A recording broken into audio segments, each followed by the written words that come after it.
Hello all, I'm Marin. Welcome to another reading vlog. This is going to be my June Buzzword reading vlog where I will be reading two books for the Buzz cover and Buzzword prompts.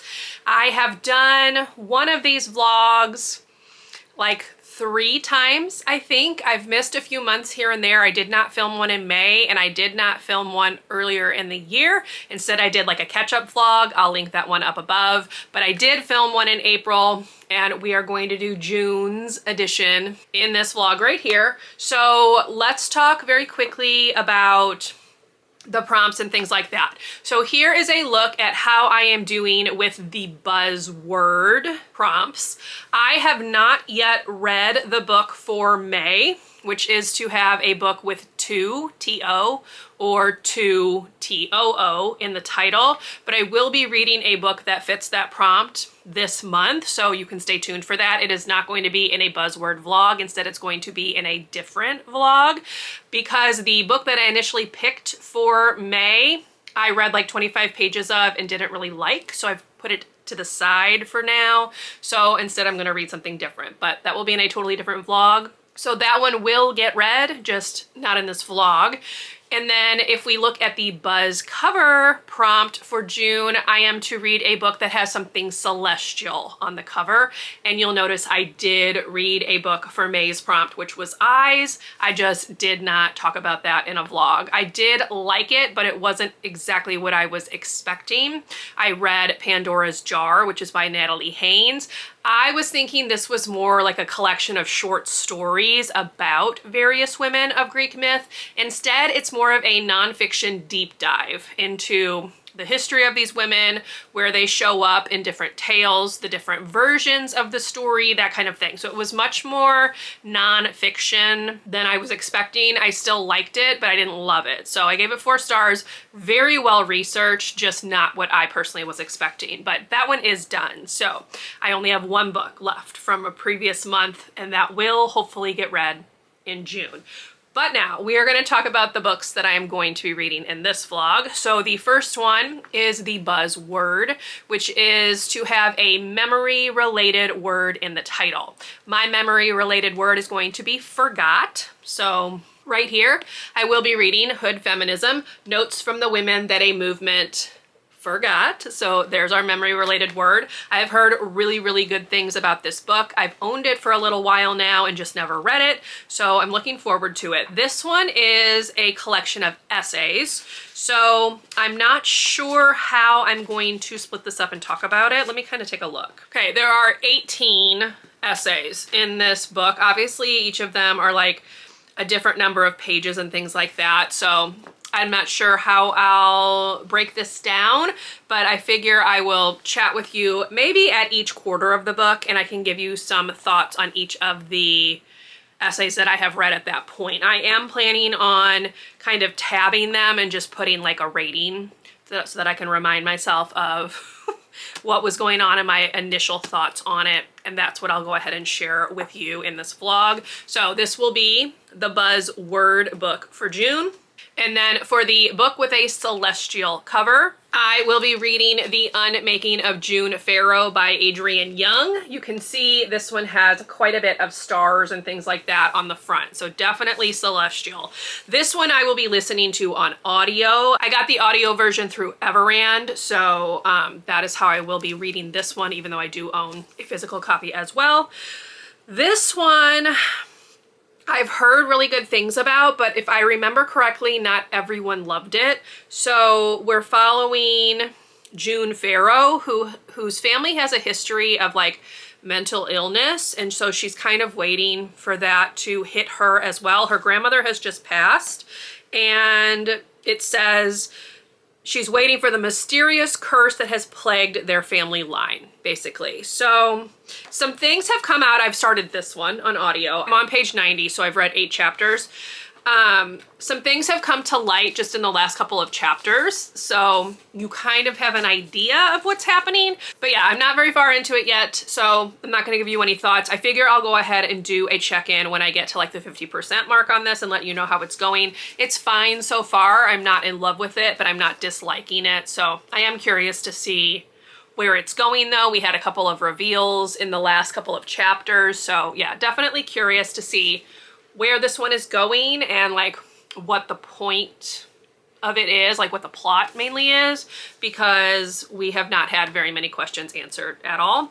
And I think we're kind of along for the ride with the main character as she also kind of tries to figure things out. So those are the two books that you are going to see in this vlog.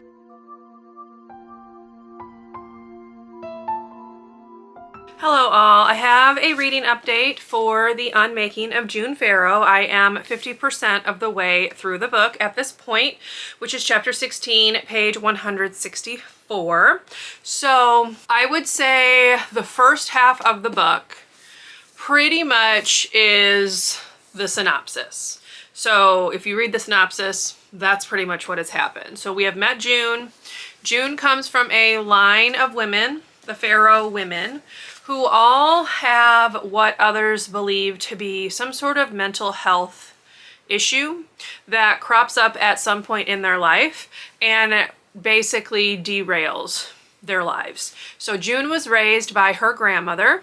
Her grandmother started having what June calls episodes, like in her 40s, 50s, I guess. And as the book opens, her grandmother has just passed away and June is at her funeral. So that's straight out the gate. Her grandmother has passed. June is at the funeral. A couple days later, she receives a photograph in the mail that her grandmother sent before she passed away. And it sends June on a bit of a quest, if you will, to figure out precisely what happened to her mother, what is happening to all of the women in their family, etc. So that's kind of the setup. The synopsis mentions that June sees a door that keeps cropping up. Like she sees it and then she tells herself it's not really there and things like that. Well, she is told by a family friend to go through the door. And so I would say at about the quarter mark, she goes through the door. And then that is what's going to kick off her journey of discovery about her family, the small town she lives in, etc. So that is what has happened, okay, in the first half. Everything from the synopsis has been the first half. There's not been a whole lot of additional things that we have learned past that point. So I like the writing of this a lot. It's very easily readable. I'm enjoying the audiobook narrator. It is a single narrator because June is our only POV character in this book. I know that in Spells for Forgetting, there's multiple POVs. There's only one in this book. So we have one single narrator and I think she's doing a good job. I have kind of been bouncing between reading physically, reading via audio, and then reading in combination audio and physical at the same time, and I'm enjoying it. I don't really have any big thoughts or feelings about it so far. I think it's fine. I'm curious to see where it's going, and ultimately there's a question that June has that she now is trying to figure out the answer to. So I am curious to see how like her personal journey is going to be resolved, if you will. And yeah, so far it's fine. So I'm gonna keep on reading. I don't think I will do another update on this one until I've finished it, but if something amazing happens, I will come back and share that. But yeah, my thinking is I will probably have this done tomorrow.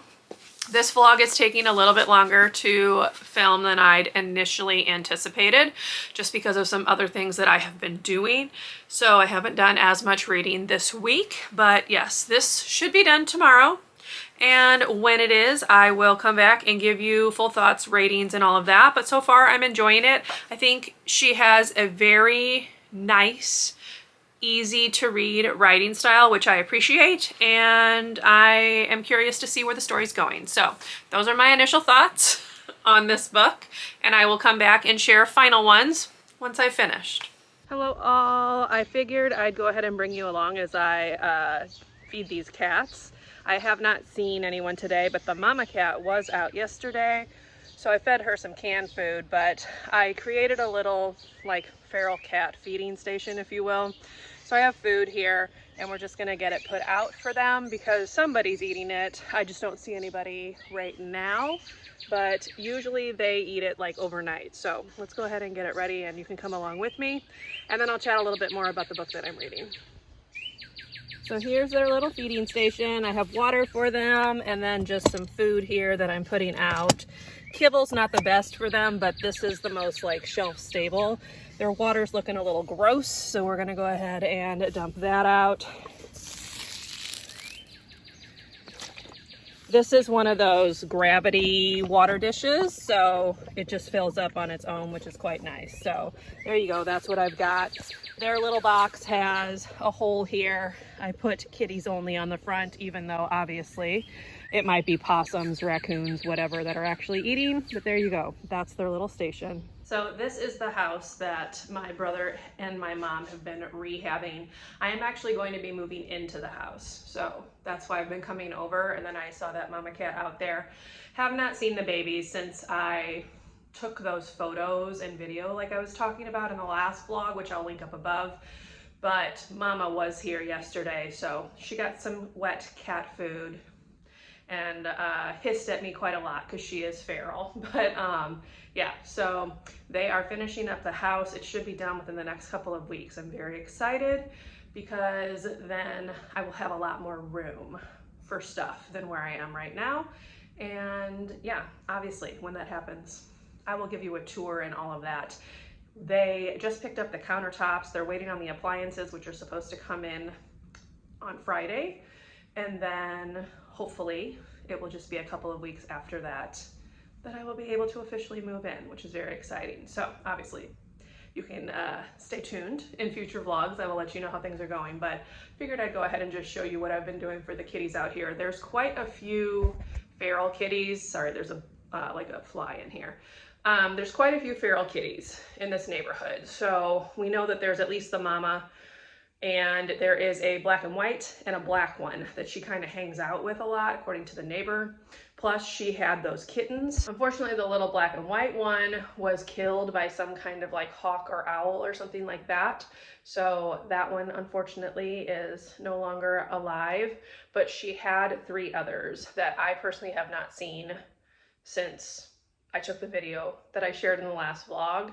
But the neighbor has seen them just a couple of times, but they're so cute. I wouldn't be surprised if someone tried to like snatch them up and domesticate them or whatever. So haven't seen the kittens, but at least mama's still doing well. She ate her fill yesterday and then went on her merry way to go about living her best life. So that's kind of the update on the cats. But yeah, I am still working on the unmaking of June Farrow. I am about 70% of the way through. So I have about 100 pages left. I'm going to go ahead and knock that out today. So I will come back and chat with you later with like a full update and things like that, rating as I already talked about. But I just wanted to give a little update, if you will, on the kitties. So sorry, this is really shaky. I'm filming this on my phone and it's super echoey in this house because there's not much in here. So anyway, yeah, there you go. There's a little update. Let's get back to reading. All right, y'all, I have finished the unmaking of June Farrow, and while it took me about 65-ish% to actually get into the story in terms of really wanting to know what was going on, the ending of the story is like where this book really shines. So I would say the last like 40%, the book really picks up. You finally start getting some answers. You kind of figure out like the magical realism elements of what is going on. You figure out June as a character, and I really, really liked the last part of the book, enough that I am actually giving this 5 stars. There were parts towards the end that made me tear up a little bit. I found the overall plot and the way that the story was written to be just really lovely and easy to read. It has some time travel elements which can be confusing. I thought they were done well here with unique twists on that type of story, and the writing is really lovely. I also would recommend the audiobook because the narrator did a fantastic job of bringing June's POV to life, and I just really, really liked this one. So yes, I'm giving it 5 stars. I'm very happy about that. Now, I know she has written 2 others. She has Spells for Forgetting and then she has The Sea of Unspoken Things. If you have read either of them, let me know which one you liked the best, which one I should read next, because I definitely want to read more from her. But this was a very good book, and I'm very excited because it is kind of rare that I give Book of the Month books 5 stars. In general, I've been less than impressed with most of the books that I have read from Book of the Month, and ones that kind of get a lot of praise, at least initially, I tend to not like. So that's why I was a little nervous going into this one. I did notice this was nominated for a fantasy award for Goodreads. I would really just call this magical realism.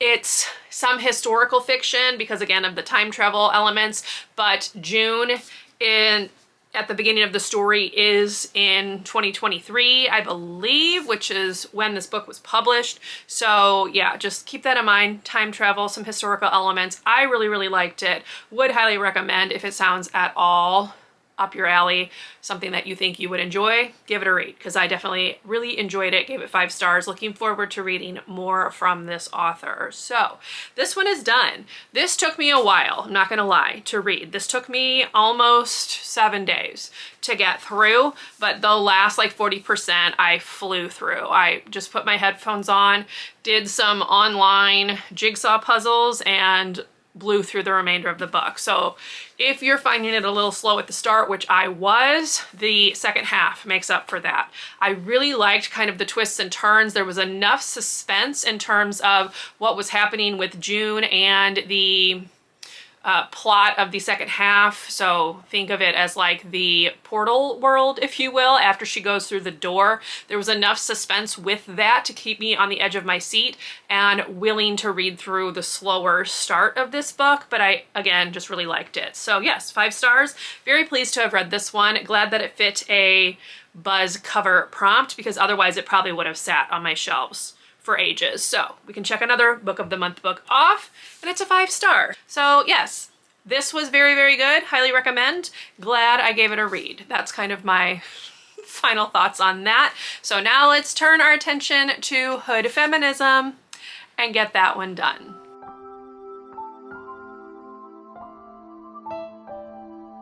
All right, y'all, reading update time for Hood Feminism. I am actually a little over halfway through this. So I have read, I believe, 9 of the essays. Let me count them real fast. No, I've read 10 of them. So I'm at about 55%. So I am right here. I had to go ahead. I have been marking these with Post-it notes just to kind of put some general thoughts down. They're hard to do like a star rating on. Most of these are kind of landing at like a 3 star if I were to do a star rating. Some of them definitely have provided a little bit more food for thought. So I think the one that I found the most thought-provoking for me personally was the 3rd one. It's called Hunger, right here. And it talks a lot about how food scarcity and food deserts are something that a lot of people need to keep in mind. But even if people live in areas where there are grocery stores, that doesn't mean that they are still able to access them based on how much money they have, how much the food might cost, etc. So it had this section in there where it was talking about how it's very easy to make assumptions that people don't have any sense of like nutrition, or they don't care about feeding their children healthy food, when in reality it's an access problem, not a knowledge problem. And it mentioned specifically how a lot of times they purchase things like bottles of soda and bags of chips because they are shelf stable and they don't require storage, like refrigerators and things like that. And it kind of just made me think, because a lot of my students come to school with bottles of soda and bags of chips. And they also mention in the chapter, she mentions, I should say, how it's so easy to access them because you can basically go to any gas station at all, corner store, gas station, whatever, and find those items. So it's just kind of the ease of access. It's not necessarily parents not caring about what their kids are eating, but rather just trying to feed them something that they have access to. So I found that really thought-provoking. And yeah, something that I'm going to kind of keep in mind. when I'm at work, because I definitely see the kids bring the bottles of soda and the bags of chips into the cafeteria. Now our school is lucky enough to have free lunch for all students, so they are able to supplement that a little bit, but it kind of something that I'm going to be a little bit more conscious of and kind of keep in mind. So that was the one that I personally have found the most interesting or thought-provoking out of this. There's a lot of good points and things that are being made in each of these essays.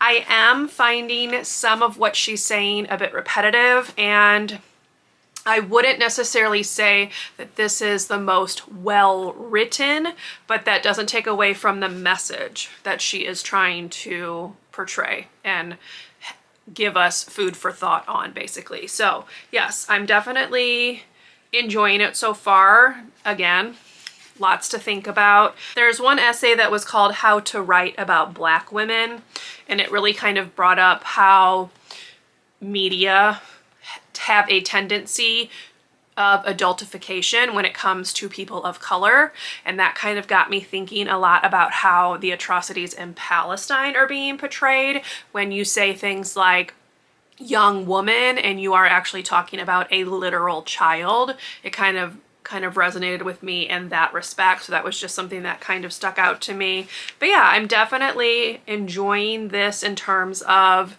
what it is causing me to think about more deeply. So yeah, I appreciate what it's doing. I have about 8 essays left to read. This latter half, I really think that there's a lot of shorter essays, so I have marked them with Post-its. I went through and did that before I started reading.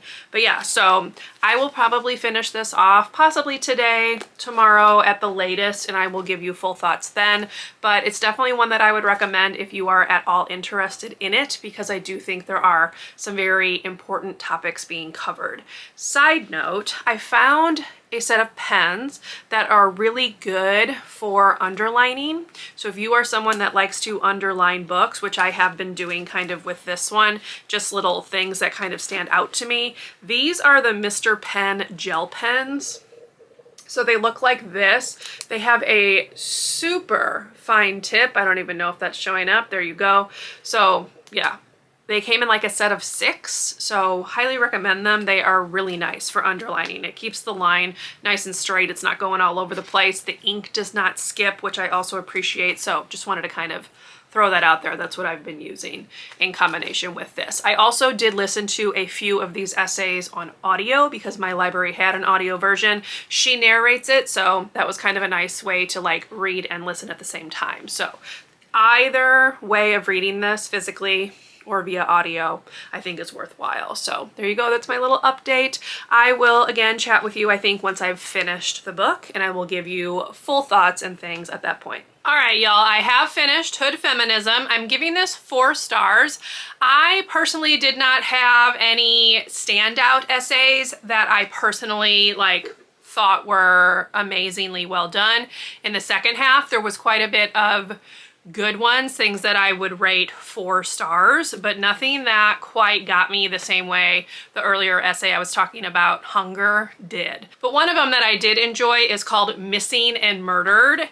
And this one is talking about how women of color disappear or are killed at a higher rate than white women are, but none of the press and things like that focus on it. The statistics are a little wishy-washy as well because of those communities' relationship with police in general. It kind of really made me think of the book Jackal by Erin A. Adams, which I read earlier this year, which is about a woman who goes back to her hometown and discovers that a number of Black teenagers have been going missing for like 15, 20 years. So it just kind of made me think of that. Also, the episode of Criminal Minds where they are in Mexico and the women of the town who are being targeted by a serial killer kind of band together to take care of their own, if you will, because the police are not doing the job that they probably would if the women who are being killed, going missing, etc., were white. So it just kind of made me think a lot. That one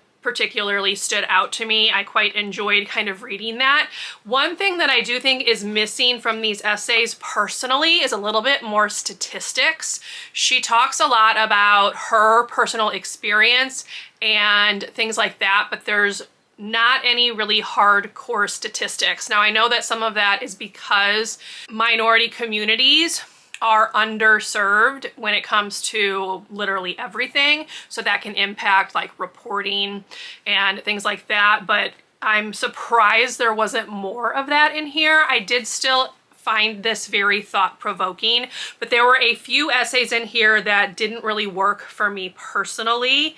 I also felt like the one entitled Education was a little one-sided in terms of focusing on teachers, administrators, bullying students, which I am not saying does not happen because it absolutely does. But one thing that I think the chapter kind of leaves out is the fact that teachers have limited resources, so a lot of times they are unable to provide the support that a lot of students need because of funding, lack of staffing. They're cutting support positions in a lot of districts, including the one that I work in. So I felt like there was just a piece that was missing from that one. I didn't really love that essay personally because I just felt like it kind of was missing a lot of nuance and a hard look at what education in the United States actually looks like. So that was probably my least favorite, and obviously that's influenced by my personal feelings on the education system in general. But yeah, that one was not my favorite. There were also a few that I feel like she struggled to really connect back to her idea of how feminism could help the issue. So that was just kind of something I noticed as well. That's not to say that this book is not well worth reading, because it absolutely is. I just feel like in some cases, some of this maybe could have been written in a different way that would kind of drive her point home a little bit better, if that makes sense. So still well worth reading. Another one that I liked was the one called Reproductive Justice, Eugenics, and Maternal Mortality. That one did have a high inclusion of statistics, which I felt like just kind of drove her point home a little bit better. So that's why I kind of was mentioning the lack of statistics being a little bit surprising. But yeah, I did really enjoy this. I would highly recommend it. I'm giving it 4 stars just because I personally had a little bit of an issue with some of the things in here, and not issue in terms of like it made me feel a certain way. I just feel like maybe it wasn't written in the best way, if that makes sense. I don't know, this is kind of hard to talk about, but 4 stars for this one. I would recommend it if you are at all interested. I definitely think she has a lot to say that is important and worth hearing, but I'm not sure that some of the essays really worked in the way that she was hoping they would. So that's my kind of final thought on Hood Feminism. Would recommend, 4 stars, good read. And this now completes this buzzword vlog. So let's do a quick recap. So at the end of this vlog, we can now check off the June buzzword prompt with Hood Feminism.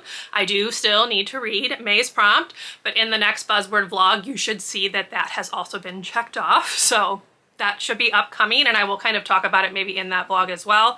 And then if we flip to the Buzz cover prompt, you will see that I am completely caught up on that one with The Unmaking of June Farrow. So that concludes this buzzword vlog. 2 books read, both well worth reading. Really loved this one. This one is a good read as well. Lots of things to think about. I was, you know, putting the post-it notes and things like that. I did quite a bit of underlining.